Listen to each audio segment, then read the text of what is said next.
Right. So, euthanasia is not just the debate you see on the news. It is all about you. Imagine that you're terminally ill. There is no cure. You know that the last weeks of your life will be filled with extreme pain and an unrelenting pain, then death. Do you want to end your life that way? Many people do not have a clear understanding of what euthanasia is, yet alone an understanding of the current world debate. For the most concise description, an individual should look at the Oxford Dictionary definition, which states euthanasia refers to the practice of intentionally ending life in order to relieve pain and suffering, and for the Greek meaning, good death. There are two types of euthanasia, active and passive. Active is committing an act to end a life. Passive relates to medical professionals only, and whether or not they remove or withhold treatment. On the surface, this seems reasonable. No one wants to end another life to suffer or be in pain, especially if the certain outcome is death. Euthanasia provides a way to end extreme pain in terminally ill people. Why should a human being go through extreme pain and ultimately lead to death? Medical science has conquered the gentle and peaceful deaths and left the humiliating, agonizing to run the relentless downhill course. The suffering of these individuals is not trivial and is not addressed by any medical science has to offer. Every human being becomes fearful when they are let their mind imagine what it would be like to be in excruciating pain with no relief. No one wants to experience that. Now, what if that pain leads ultimately to death? There would be no advantage to sticking it out and enduring the pain. You would not be working towards recovery or a cure of the condition that's causing the pain. No one should be forced to endure it and face that kind of pain only to die. Some individuals, um, some individuals may want to fight and feel everything life has to give them up until the end. Others may not. They should have that choice. You should have that choice.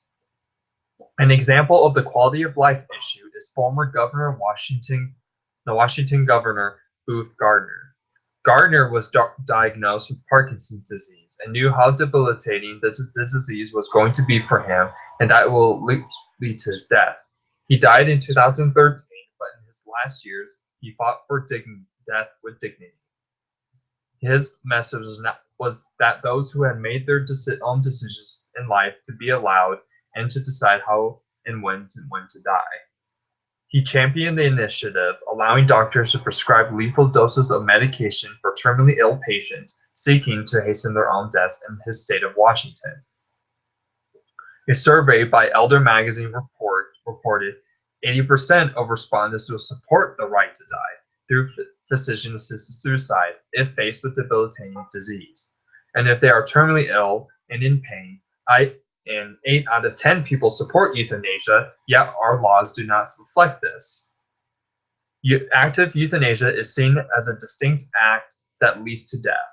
That act can be lethal injection by another person, withholding food and water if the individual cannot feed themselves, or assistance in helping the individual end their life when facing debilitating illness and death. One of the most famous examples of active euthanasia is Dr. Kevorkian. In the 1990s, Time magazine reported that Dr. Jack Kevorkian designed a machine that would administer a lethal injection, that will allow the individual who wished to end their life to administer the lethal dose themselves. He insisted on obtaining the drugs and provided the machine. He did not perform the act of injecting the lethal dose. The individual wishing to die did. This machine brought euthanasia to the news. Society has to decide if this was murder, assisted suicide, or only compassion. Ultimately, the courts did determine that it was active euthanasia in the case of Dr. Kevorkian, and that it was against the law, which is now being overturned in many states. Passive euthanasia occurs when the patient dies because of the medical professionals either don't do something necessary to keep the patient alive, or when they stop doing something that's keeping the patient alive. Passive euthanasia applies only to medical professionals. If a patient has made a living will and has instructed that any life support equipment to be removed after 30 days, if there's no brain activity and no improvement in the condition, So is this euthanasia? The removal of the ventilator or another life-sustaining equipment is active more to ending that person's life. The doctor was only following instructions, and the body progressed to death when the equipment was removed, so it is passive. Now, if the same situation occurs and if the individual is conscious and is on the ventilator to sustain life, and wants the equipment removed, is that different? The conscious individual has instructed the doctor to remove the ventilator verbally or in writing if they are unable to speak, for the course of their future care. This is considered active euthanasia because the person is conscious. And euthanasia is actions or omissions that cause the death of an individual who is terminally ill.